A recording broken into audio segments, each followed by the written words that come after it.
Channel is a product of Marley Zarconi. Marley Zarconi, yeah. We got to mention the colorists. So Nick Filardi is doing colors on Cape Carson. Yeah. And Clem Robbins is doing the letters. Yes. And so Cecil Castellucci is doing shade. Yes, she's writing shade. And we've got Saida Tomafonte lettering and Kelly Fitzpatrick coloring. Yep, Marley Zarconi on art. Yep. And we've got Mother Panic, which is being written by Jody Hauser and illustrated by Tommy Lee Edwards. And that's the only title that hasn't streeted yet.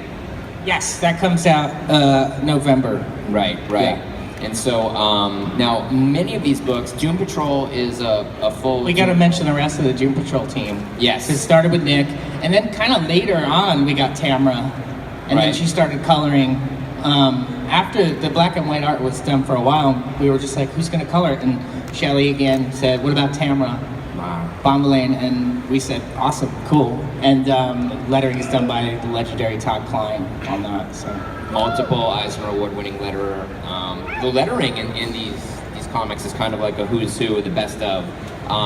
There's got to be probably 15 Eisner Awards between the teams of letterers. For sure. Colorists, probably 10 Eisner Awards and other awards. And Becky Cloonan doing the covers for the Shade the Changing Girl covers. Now, if you look at that list, and we've named off a good 8 or 9 comic creators, most of whom you've all heard of.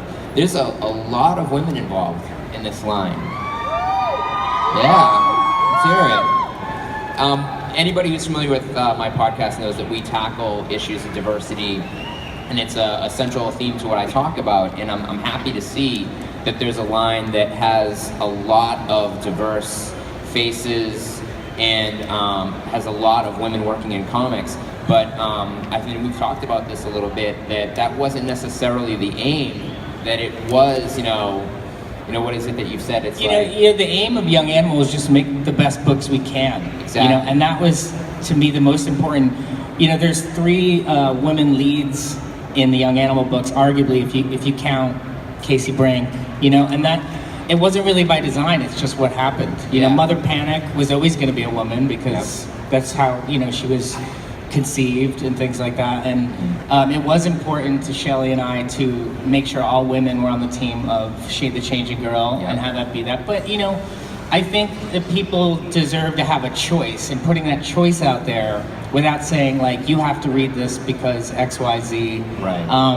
I don't think we're saying to anybody that, well, you are super awesome if you read the Young Animal books, but we're not saying if you don't read them, you're a bad person. Right. Like, we're not, I don't think the books have an agenda. The books just want to be special and different and fun, and I think that was part of the goal of the Young Animal. And that's one of the things that I think is important in having comics be more diverse, is that it all has to have a great level of quality from every individual creator. And so by bringing together and giving chances to people who are incredibly talented for them to reach a wider audience, the odds after that is established of other voices and more people of color and more women writing comics coming into the business becomes a little bit of an easier transition. And certainly there is a very different percentage of comic professionals now, say, than there were